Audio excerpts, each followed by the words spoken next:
Welcome back, friends. Welcome back to spiritual health and fitness. This episode, I'm going to talk about being alone. How often are you alone? And do you understand the importance of finding time alone? You see, we have many incorrect ideas about the way reality works, about the way the mind works, about the way interaction of minds works. When you live in an urban area, you are surrounded by other consciousnesses at all times. And when those consciousnesses have a thought, they are sending out an electromagnetic signal that you shall receive. You are an electromagnetic receiver. That's essentially what consciousness is. And you are also an emitter of such electromagnetic frequencies. So is everybody around you. Now, when they think a thought, you will feel it, but you won't know from whence it came. But you will feel it, and it won't be. You can practice this. You can practice understanding where these thoughts come from. But certainly at first, you won't be sure from where these thoughts originate. And you will notice when you are in nature, completely alone, the signal is much more pure. Your energy field is not being polluted by others, most likely negative thinking. I mean, let's be real. Most people are negative. Most people are sad. Most people are emitting negative thoughts and signals. So when you are in an urban environment, that is what you will be picking up.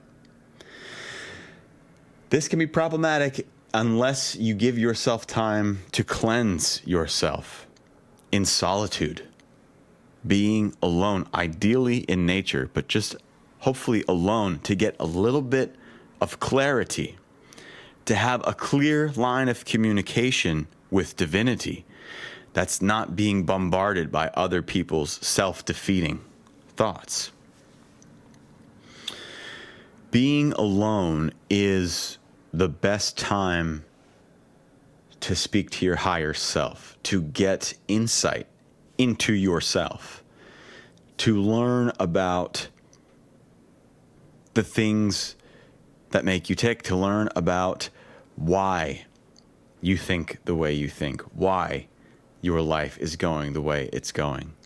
You're not going to get that clarity unless you spend time alone. And when you do, you'll have a clear line of meditation and you'll be able to evaluate your situation and evaluate yourself.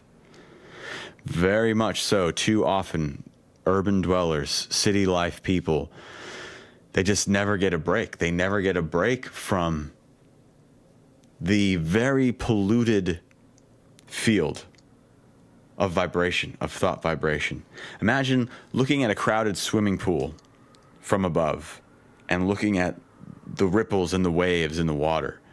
It's going to be a giant mess because everyone's doing their own thing. There's really not much coordination. There's very little harmony in the actions.